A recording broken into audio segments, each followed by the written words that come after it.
देखो यहाँ पर मैंने लिखा है कि हम क्या पढ़ेंगे, कौन कौन सा टाइप पढ़ेंगे। तो पहला टाइप बैंकिंग में जो पूछा जाता है वो सिंपल इनइक्वालिटी। याद रखना ये चीज, हमेशा माइंडसेट बना लो, ठीक है, कि सिंपल इनइक्वालिटी का टोटल कितना क्वेश्चन एग्जाम में पूछे जाते हैं सर? टोटल 5 क्वेश्चन पूछे जाते हैं, और ये आपका याद रखना कहाँ पूछे जाते हैं सर, और ये आपका प्रीलिम्स में पूछा जाता है। डन। ये बाकी जितना भी है, बाकी यहाँ से लेके यहाँ तक जितना भी है, ये आपका 5 नंबर का ही पूछेगा, लेकिन ये कहाँ पर पूछेगा आपको? मेंस में। और अगर हम बात करें कि सबसे ज्यादा कौन सा सवाल आता है मेंस में सर, तो सबसे ज्यादा फिलहाल के लिए कोडेड आता है। तो मान लो कभी आपसे पूछ लिया गया कि इनइक्वालिटी होता क्या है, मान लो कोई पूछ दिया कि इनइक्वालिटी चैप्टर में आप करते क्या हो, तो आप यहाँ पर बताना। देखो ध्यान से, इनइक्वालिटी का डेफिनेशन आपको बताते हैं, ठीक। इनइक्वालिटी चैप्टर में आप देखोगे कि आपको 5 सिंबल दिखेगा। बचपन में याद है, बचपन में 75 और यहाँ पर 52 लिखा हुआ रहता था, और यहाँ पर बीच में आपको डैश दे दिया रहता था, ठीक है। और इन दोनों डैश में हम लोग क्या करते थे बचपन में, हम लोग बताते थे इन दोनों में कौन सा बड़ा नंबर है। हम लोग बोलते थे कि जिधर खुला हुआ रहेगा वो बड़ा होगा, बट यहाँ पर वो चीज नहीं करना है। यहाँ पर ग्रेटर इन दोनों में कौन है सर? ग्रेटर है आपका 75। प्रायोरिटी अलग बात है, लड़की लोग आजकल छपरी लोग को प्रायोरिटी दे देती है, इसीलिए मैं यहाँ पर एक फनी था एक रखा हूँ। नॉर्मली आज के टाइम पे देखो, इतना बढ़िया लड़का है, इसको छोड़कर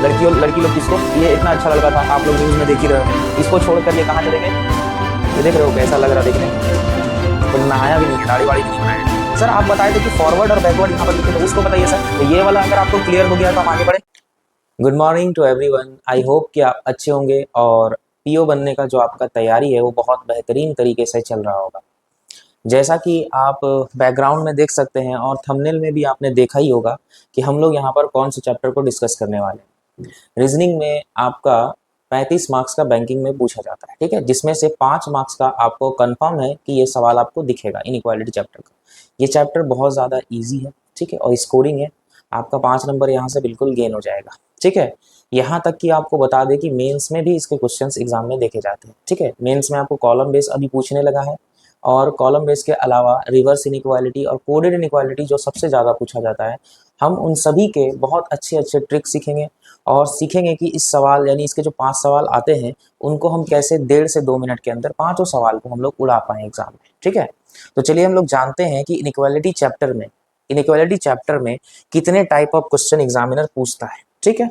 तो देखिए यहाँ पर आप देख सकते हैं, यहाँ पर मैंने लिखा है, पहले तो ये आप जान लीजिए कि कौन कौन सा जो एग्जाम है वो कवर करेगा। देखो बैंकिंग के जितने भी एग्जाम है, जहां तक कि एसबीआई ले लो, आईबीपीएस आरआरबी ले लो, आरबीआई एलआईसी हो गया, नाबार्ड हो गया, आईडीबीआई हो गया, एनआईएसीएल हो गया, ये जितने भी बैंकिंग के एग्जाम होते हैं, ठीक है। यहाँ तक कि आरबीआई ग्रेड बी का जो प्रीलिम्स लेवल का एग्जाम होता है उसमें भी आपका ये सवाल पूछा जाता है, और हम लोग आगे भी जो भी चैप्टर्स पढ़ाएंगे वो सारा इस एग्जाम को क्लियर करवाएगा आपका, ठीक है।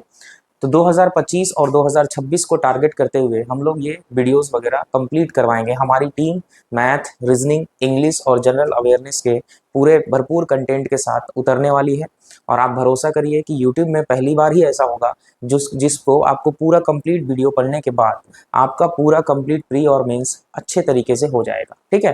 तो अब चलिए बात बिना किए हुए, जैसे कि मैंने आपको यहाँ पर लिख ही दिया है कि 35 आउट ऑफ 35 आपको एग्जाम में मिल जाएंगे, और ऐसे ही मैं बोल नहीं रहा हूँ। देखो हमारे जो बच्चे ऑफलाइन में, मैं ऑफलाइन में भी पढ़ाता हूँ, ठीक है। ऑफलाइन में जो बच्चे हैं आप उनसे कभी भी मैं आपको मिलाऊंगा, यहाँ पर जो सिलेक्ट हुए उनका भी मैंने इंटरव्यू सेशन लिया है, ठीक है ना। तो वो भी आपको दिखाएंगे अपना रिजल्ट, जिसमें वो 40 आउट ऑफ 40 आरआरबी में, 35 आउट ऑफ 35 जितने भी बैंकिंग के एग्जाम होते हैं उसमें सारे में बच्चे लेके आए हैं, ठीक है।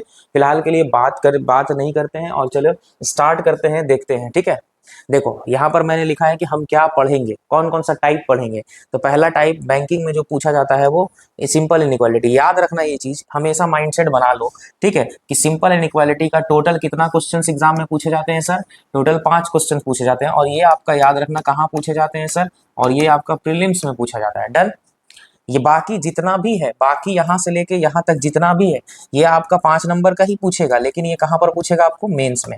और अगर हम बात करें कि सबसे ज्यादा कौन सा सवाल आता है मेंस में सर, तो सबसे ज्यादा फिलहाल के लिए कोडेड आता है।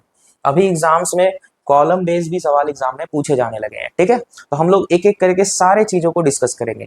और रहा बात सवाल को बहुत ज्यादा प्रैक्टिस करने के लिए, तो उसके लिए हम बहुत अलग अलग एक वीडियो बनाएंगे। यहाँ पर हम लोग पूरा बेसिक कॉन्सेप्ट सीखेंगे, ठीक है। तो चलिए हम लोग बढ़ते हैं, और आप देख रहे हैं पहला टाइप हमारा कौन सा है? Simple inequality. याद रखना इसका 5 सवाल आता है, और कहाँ आता है सर? प्रीलिम्स में आता है, ठीक है। और 5 का सवाल को आपको 1.5 मिनट में सॉल्व करना है, लेकिन उसके पहले हम आपको सीखना भी पड़ेगा। तो देखिए यहाँ पर लिख लिया है 5 नंबर, 35 मार्क्स में 5 नंबर आपके पक्के हो गए ना?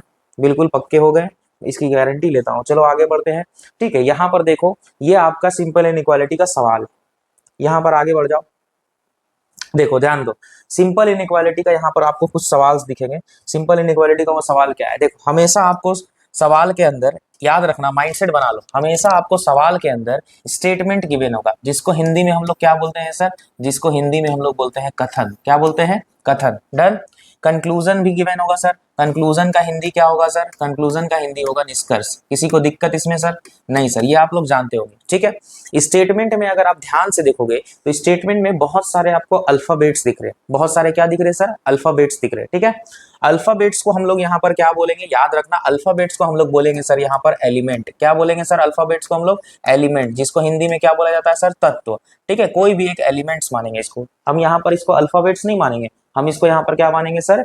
हम यहाँ पर इसको एलिमेंट्स मानेंगे। ठीक सर, यहाँ पर बताओ मेरे को कि यहाँ पर अल्फाबेट्स भी तो दिख रहा और उसके अलावा कुछ सिंबल्स भी गिवन है। बिल्कुल सर, यहाँ पर आपको सिंबल्स भी दिख रहे होंगे और आपको यहाँ पर याद रखना टोटल 5 सिंबल दिख रहे होंगे और वो 5 सिंबल है, एक greater, less, greater equal, less equal और एक दिख रहा होगा इक्वल, यानी ये टोटल 5 सिंबल आपको यहाँ पर दिखेगा।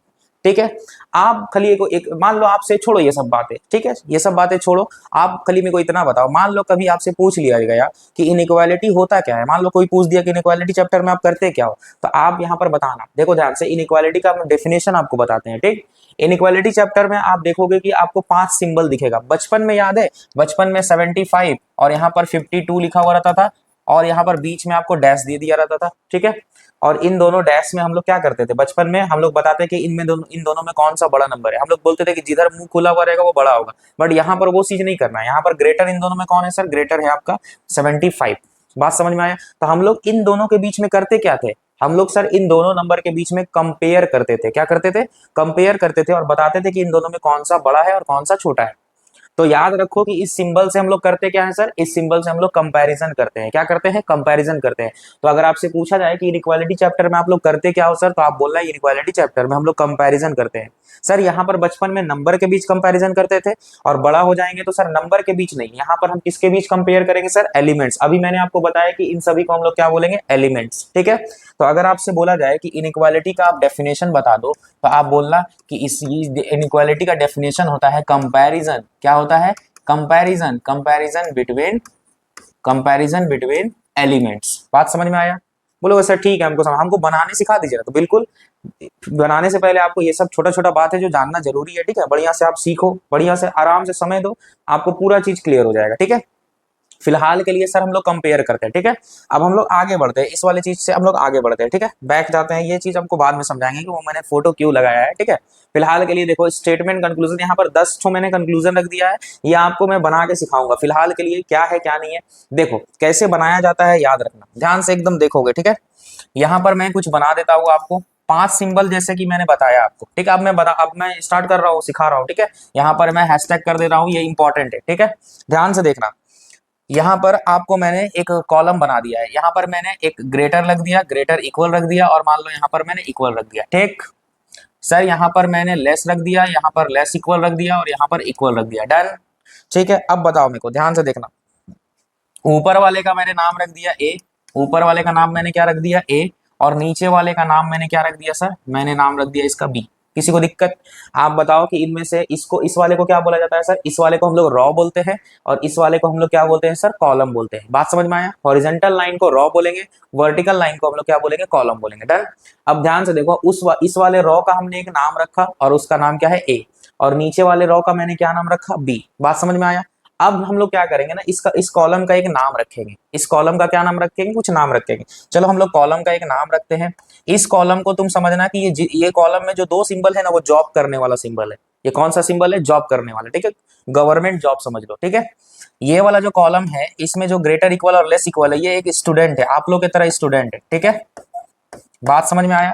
और यहाँ पर जो बराबर है, इसका एक फनी नाम रख देते हैं हम, इसका छपरी नाम रख देते हैं। ठीक है, इसका नाम क्या रख देते हैं? छपरी नाम रख देते हैं। ठीक, अब आप बताओ, अगर लड़कियों को बोला जाए, यहाँ पर लड़कियों का बात आ जा रहा है। ठीक है, अगर मान लो लड़कियों को बोला जाए कि बताओ कि इन तीनों में अगर आपको चुनने को बोला जाए कि शादी करना है, मान लो, तो इन तीनों में मान लो आपको चुनने को बोला जाए कि इन तीनों में आप शादी किससे करोगे, तो लड़की लोग तुरंत बोलेगी हाँ सर जॉब वाला से शादी करेंगे, और बाकी जितने भी हमारे पास यहाँ पे बैठे होंगे तो वो बोलेंगे कि जॉब वाला से। लेकिन देखो आपको भी पता है कि हाँ सर जॉब वाला अच्छे होते हैं तो उसको प्रायोरिटी देना है, बात समझ रहे हैं ना। अब प्रायोरिटी अलग बात है, लड़की लोग आजकल छपरी लोग को प्रायोरिटी दे देती है। इसीलिए मैं यहाँ पर एक फनी था एक रखा हूँ। नॉर्मली आज के टाइम पे देखो इतना बढ़िया लड़का है, इसको छोड़कर लड़की लोग किसको, ये इतना अच्छा लड़का था, आप लोग न्यूज में देख ही रहे होंगे, इसको छोड़कर ये कहाँ चले गए।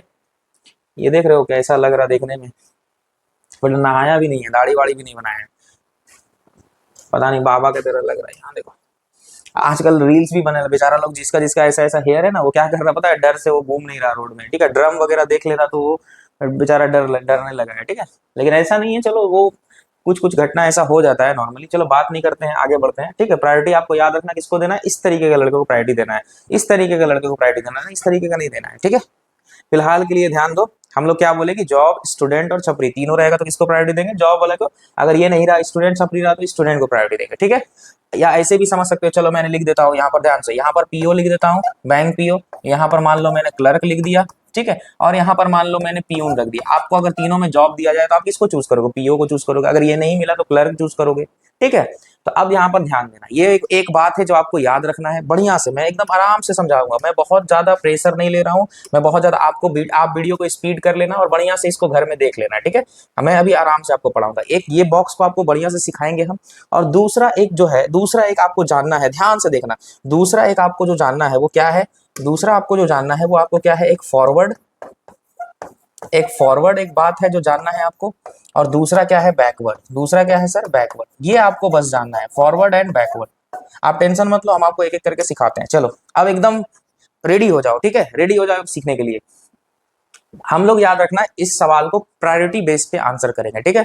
अगर मान लो यहाँ पर कंपैरिजन करते हैं, जैसे देखो कंपैरिजन करते हैं A greater B greater equal C, और आपको कंपैरिजन करके बताना है ए और सी के बीच में।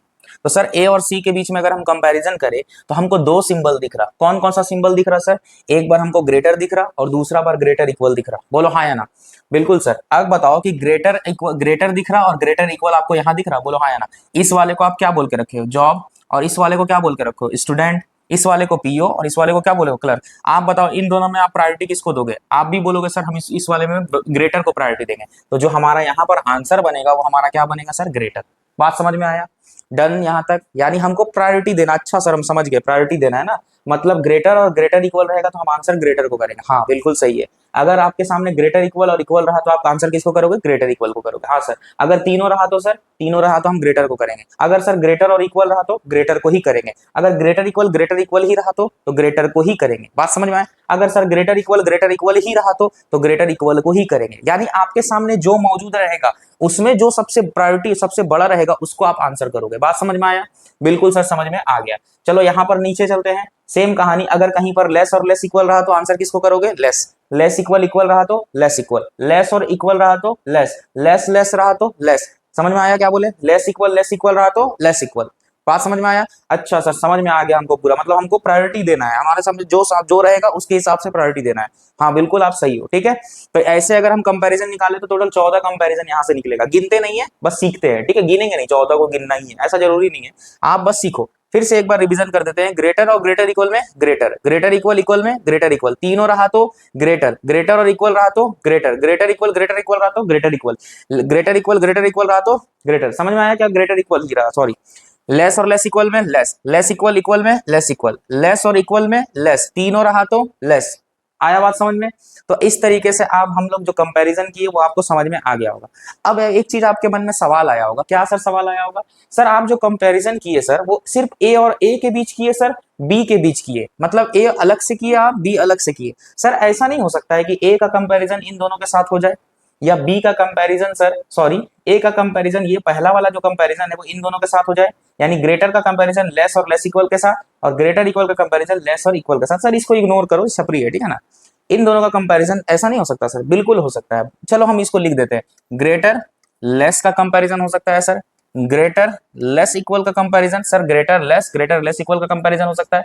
वहां पर ध्यान दो तो ग्रेटर इक्वल लेस का कंपैरिजन, ग्रेटर इक्वल का लेस इक्वल के साथ कंपैरिजन, क्या सर हो सकता है, बिल्कुल हो सकता है, ठीक है। तो ऐसा भी आपके एग्जाम में आ सकता है, ठीक है। जैसे कि आप देखो जे से एल के बीच में अगर आपको कंपैरिजन करने बोल दिया जाए तो देखो आपको अपोजिट सिंबल दिखा, एक बार ग्रेटर और एक बार लेस, बिल्कुल दिखा कि नहीं दिखा, हाँ सर दिखा। तो ऐसा भी कंपैरिजन आपको दिखेगा। तो आप बताओ कि अगर आपके सामने ऐसा कंपैरिजन आए तो आपका आंसर क्या आएगा। तो देखो बहुत बच्चे नहीं बता पाएंगे, लेकिन मैं आपको बता देता हूँ। ऐसा आंसर ऐसा अगर आया तो आपका जो आंसर आएगा सी एंड डी आएगा। सर सी एंड डी का मतलब होता है क्या सर? सी एंड डी का मतलब होता है कांट बी डिटरमाइन। इसका आंसर क्या होता है? Can't be determine. अगर हम इसको हिंदी में बोले तो हिंदी में अगर इसको हम बोलने जाए तो इसका आंसर बनेगा निर्धारित नहीं किया जा सकता। सर समझ में नहीं आया, क्यों निर्धारित नहीं किया जा सकता सर? देखो समझाते हैं, ध्यान देना, ध्यान देना, एकदम बढ़िया से ध्यान दो, समझाते हैं। देखो अगर मान लो आप यहाँ पर दो पर्सन है और उस पर्सन का नाम, एक का नाम ए है और दूसरे पर्सन का नाम है बी, ठीक है।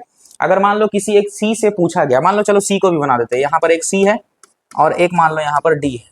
एकदम ध्यान से देखना, आराम से पढ़ा रहे, बहुत ज्यादा हम प्रेशर नहीं ले रहे, ठीक है। देखो ध्यान से, अगर मान लो ए से पूछे कि बताओ बाबू कि ए और बी में किसका उम्र ज्यादा है, किसका उम्र ज्यादा है, तो वो ए सी जो बोला कि हमको तो ए का उम्र ज्यादा लग रहा है सर, ठीक। अब उसके बाद बोले कि डी डी बताओ कि ए और बी में किसका उम्र ज्यादा लग रहा, तो डी बोला सर हमको जो उम्र ज्यादा लग रहा ना सर, हमको ए का ज्यादा तो लग रहा लेकिन हमको बराबर जैसा भी लग रहा। फिर से बताते हैं कि सी से पूछा गया कि ए और बी में किसका उम्र ज्यादा है, तो वो बोला है कि ए का उम्र ज्यादा है, ठीक। बी डी से पूछा गया कि ए और बी में किसका उम्र ज्यादा है, तो वो बोला कि ए का ज्यादा तो लग रहा लेकिन हमको बराबर जैसा भी लग रहा। तो ध्यान ध्यान दो कि दोनों बड़ा जरूर बोला है, दोनों क्या बोला है? बड़ा। यानी आप प्रायोरिटी बड़ा को दे सकते हो। समझ में आया क्या बोले हम? प्रायोरिटी आप किसको दे सकते हो? बड़े को दे सकते हो। लेकिन अगर इसी जगह पे अगर मान लो सी से पूछा गया तो वो ए को बड़ा बोलता है, और अगर डी से पूछा गया तो वो बी को बड़ा बोलता है। तो आप बताओ कि कभी भी आप एक निष्कर्ष पे जा सकते हो? बिल्कुल नहीं जा सकते। आप एक कंक्लूजन नहीं निकाल सकते। एक बार ए बड़ा हो जा रहा और दूसरे बार बी बड़ा हो जा रहा, इसलिए यहाँ पर आंसर सी एंड डी यानी कैन नॉट बी डिटरमाइन आपका आंसर आ जाएगा। बात समझ में आया क्या बोले? तो हमेशा माइंडसेट बना के रखो कि कभी भी आपको अपोजिट सिंबल दिख जाए, अपोजिट सिंबल समझते हो, एक बार ग्रेटर और दूसरा बार लेस, तो अपोजिट सिंबल आपको दिख जाने से यहाँ पर हम लिख देते हैं कि कभी भी आपको अपोजिट सिंबल दिख गया तो अपोजिट सिंबल दिखने से ही आपका जो आंसर बनेगा वो क्या बनेगा सर? आपका जो आंसर बनेगा वो क्या बनेगा? सी एंड डी। आया बात समझ में क्या बोले हैं? ठीक है सर, हमको पूरा समझ में आ रहा सर, हमको ये बात भी समझ में आ गया, हमको ये बात भी पूरा का पूरा समझ में आ गया, ठीक है सर। सर आप बताए थे कि फॉरवर्ड और बैकवर्ड यहाँ पर लिखे थे, उसको बताइए सर। तो ये वाला अगर आपको क्लियर हो गया है तो हम आगे बढ़े। बिल्कुल सर आगे बढ़ते हैं, ठीक है। ध्यान से देखना, ये वाला क्लियर होने के बाद एक बात आपको जानना है, फॉरवर्ड और बैकवर्ड, ठीक है। फॉरवर्ड बैकवर्ड जानने से पहले चलो तो बताओ, तो चलो पहला नंबर कंक्लूजन तो आप सही गलत कर पाओगे, देखते हैं। चलो ए से कहां जाना है सर? डी। एक चीज हमेशा माइंडसेट बना के रखो, अगर आपको बोला ए से डी जाने तो आप ए से डी ही जाना, डी से ए मत चले जाना, तो आपका आंसर गलत आ जाएगा। सर ए से डी अगर आप जाने बोले, हमको ए यहाँ दिखा डी यहाँ दिखाया, अच्छा सर हमको ए से ऐसे करके डी जाना है, ठीक है। चलो सर यहाँ पर कौन कौन सा सिंबल दिख रहा? ग्रेटर दिख रहा, ग्रेटर इक्वल और ग्रेटर दिख रहा। हम जानते हैं सर इन तीनों में हम आपको आंसर ग्रेटर को करना है सर, तो ग्रेटर को करना है, यहाँ पर ग्रेटर है तो पहला वाला क्या हो जाएगा सर? सही हो जाएगा। अच्छा सर इतना आसान था? हाँ यही था, ठीक है, आप बिल्कुल सही बना रहे हो, डन। अब चलो यहाँ पर ध्यान दो एक बात को, उसको बनाने से पहले हम एक बात बताने जा रहे हैं आपको, एक फॉरवर्ड और बैकवर्ड आपको जानना बहुत जरूरी है, फॉरवर्ड और बैकवर्ड आपको जानना बहुत जरूरी है, ठीक है। आप बताओ, नॉर्मली आप बताओ कि फॉरवर्ड का मीनिंग क्या होता है? सर फॉरवर्ड का जो मीनिंग होता है वो होता है आगे की ओर बढ़ना, और बैकवर्ड का मतलब होता है पीछे की ओर बढ़ना। लेकिन यहाँ पर वैसा नहीं है सर, यहाँ पर फॉरवर्ड का मीनिंग हम आपको बता दें क्या है। फॉरवर्ड का मीनिंग है यहाँ पर कि अगर आप लेफ्ट से राइट की तरफ बढ़ते हो तो वो फॉरवर्ड डायरेक्शन कहलाता है, ठीक। और अगर आप बैकवर्ड यानी राइट से लेफ्ट की तरफ बढ़ते हो तो वो कौन सा डायरेक्शन कहलाता है सर? बैकवर्ड डायरेक्शन कहलाता है। याद रखना कि फॉरवर्ड डायरेक्शन किसको बोलते हैं? लेफ्ट से राइट की ओर बढ़ना, और बैकवर्ड डायरेक्शन राइट से लेफ्ट की ओर बढ़ना को हम बोलते हैं। बात समझ में आया क्या बोले? ध्यान से सुनना। अब सर क्या है लेफ्ट और क्या है ये फॉरवर्ड और बैकवर्ड क्या है, समझो ध्यान से। आप इन दोनों को देखो, एकदम ध्यान से देखना, ध्यान से, ठीक है। यहाँ पर आपको दिख क्या रहा वो बताओ।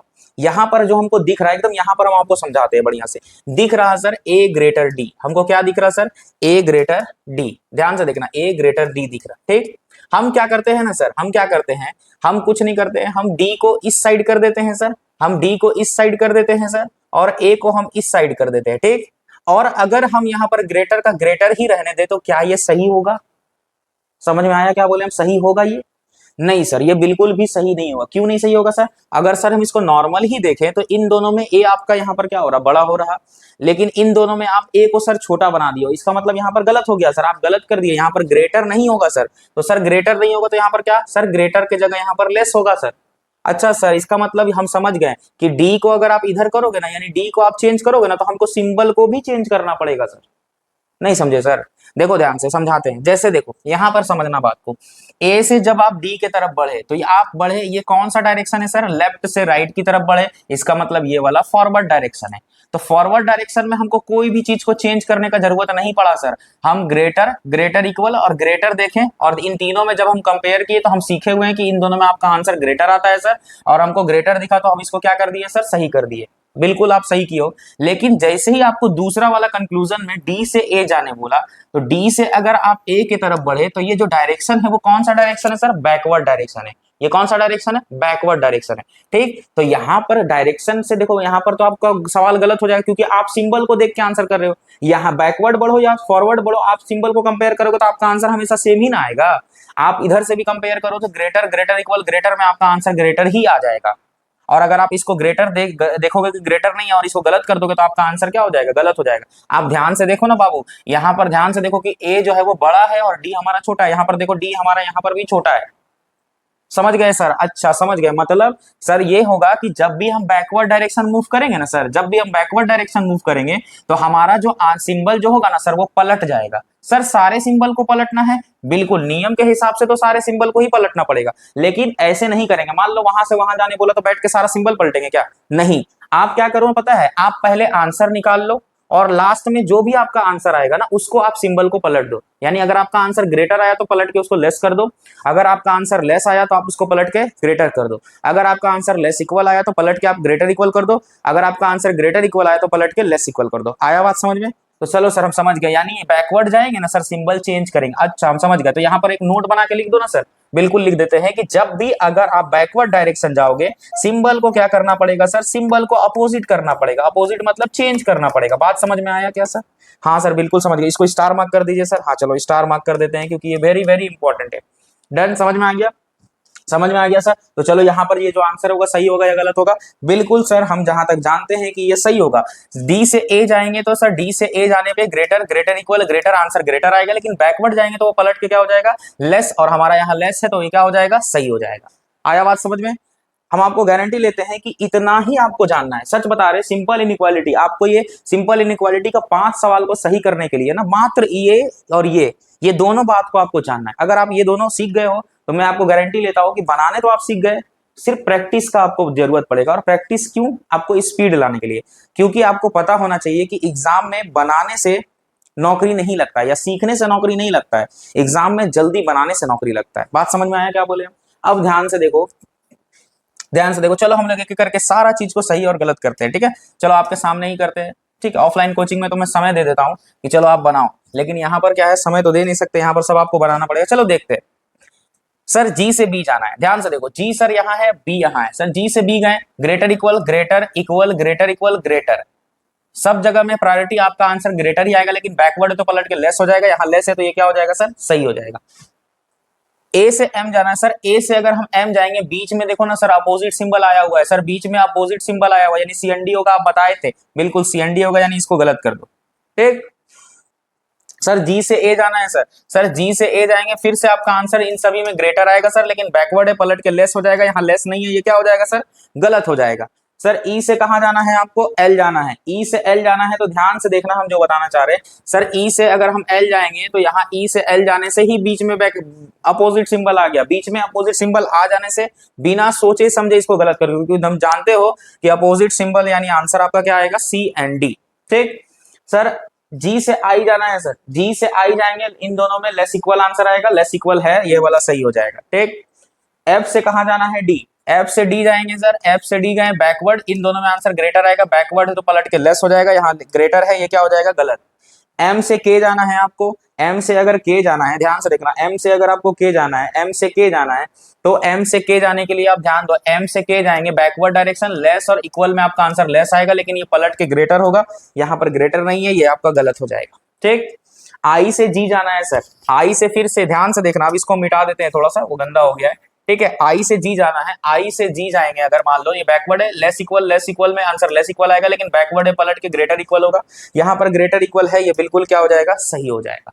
आया समझ में ये 10 आपको? बिल्कुल समझ में आ गया होगा, और ये बहुत ज्यादा ईजी है। तो यही आपको पूरा का पूरा बढ़िया से याद रखना है, ठीक है। अगर आप इसको याद रखते हो और इससे 50 से 100 सवाल आप प्रैक्टिस करो, ठीक है। हम आपको टेलीग्राम ग्रुप में 50 से 100 सवाल आपको हम प्रैक्टिस के लिए आपको दे देंगे, और यूट्यूब में भी कोशिश करेंगे कि 50 क्वेश्चन का हम प्रैक्टिस आपको करवा दें, ठीक है। इससे क्या होगा कि आपका प्रैक्टिस बना रहेगा और आपको ये 5 सवाल जो एग्जाम में आने वाले हैं, आप पांचों आप बना पाओ, ठीक।